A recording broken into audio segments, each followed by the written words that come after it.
फकरुल्लाह। फक्र है जनाब। तुम पेरिस वाले खेमे में जाओ, तुम्हें पेरिस में फाड़ना है। जी जनाब।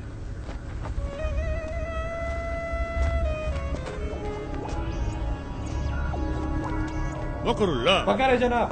तुम अमेरिका वाले खेमे में जाओ, तुमको अमेरिका में फाड़ना है। जनाब। फखरुल्लाह। फखर जनाब। वो तो हमको भी है तुम पर।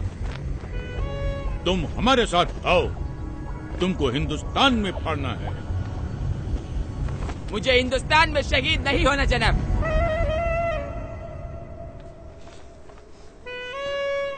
वहाँ पहले ही बहुत आतंक है। एक साथ 2 बम फट जाए तो दूसरे की खबर वही दबा देते, ताकि जनता में अखरोट पैदा न हो। अखरोट नहीं बेवकूफ, आक्रोश। बाकी का टीआरपी नेता ले जाते। मुझे तो इंटरनेशनल न्यूज बनना है। Love in Paris, americano. खामोश।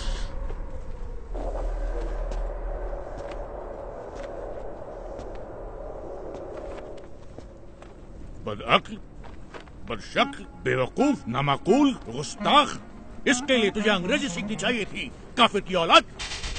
अब तुम 2 ही जगह पढ़ सकता है, या पाकिस्तान या हिंदुस्तान। हिंदुस्तान जनाब। अल्लाह, सुभान अल्लाह, बरकतुल्लाह, इंकामुल हक, अल्लाह, ओस्मा बिन लादेन, अल्लाह। आओ मेरे साथ।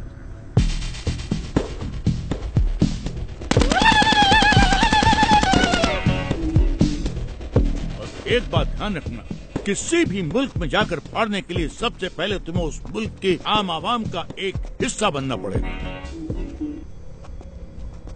जिससे किसी को भी तुम पर शक न हो।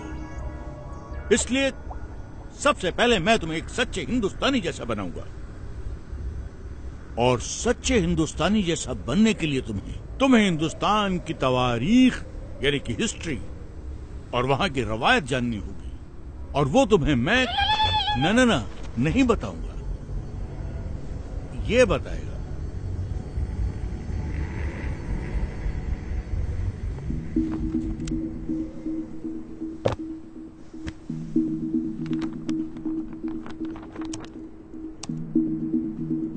We made a tryst with destiny, and now the time comes when we shall redeem our pledge.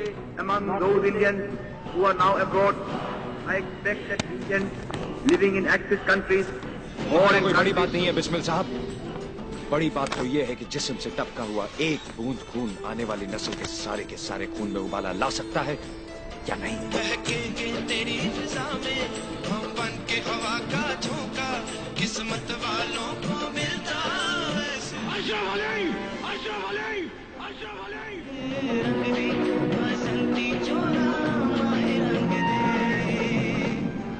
लेकिन हमारा हिंदुस्तान जिंदाबाद था, जिंदाबाद है और जिंदाबाद रहेगा।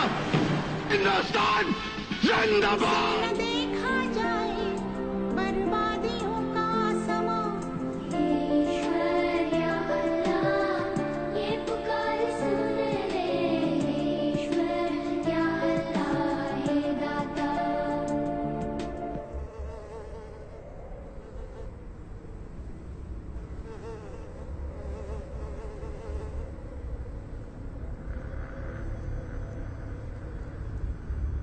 सुभान अल्लाह, अब तो एकदम हिंदुस्तानी जैसा लगता है।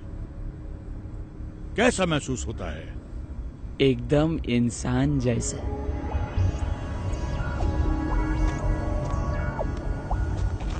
अब तू फाड़ने के लिए एकदम तैयार है।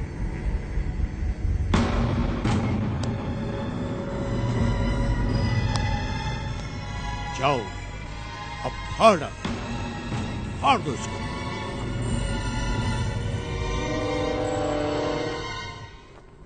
अगस्त 1947 सैकड़ों स्वतंत्रता सेनानी, जिसमें मुसलमान, हिंदू, सिख, ईसाई चारों कौम की शहादत के बाद भारत को आजादी मिली।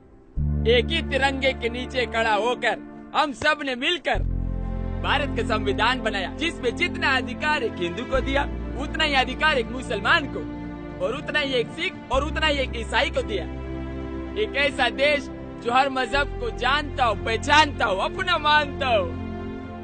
ऐसा देश जहाँ पर हिंदू के मंदिर की घंटियों के साथ अजान मिलकर पूरे हिंदुस्तान को एकता का पाठ पढ़ाती हो। ऐसे देश में कोई कैसे बम फाड़ सकता है?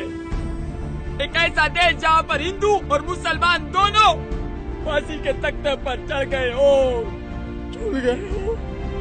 ऐसे देश में बम कोई कैसे फाड़ सकता है? खामोश, नामाकुल, बदबक, गड़रिये की औलाद, काफिर। वापस तो हमारा बाप हम खुद फाड़ देगा, हम खुद फोड़ेगा इसको। अरे छोड़ दो इसको।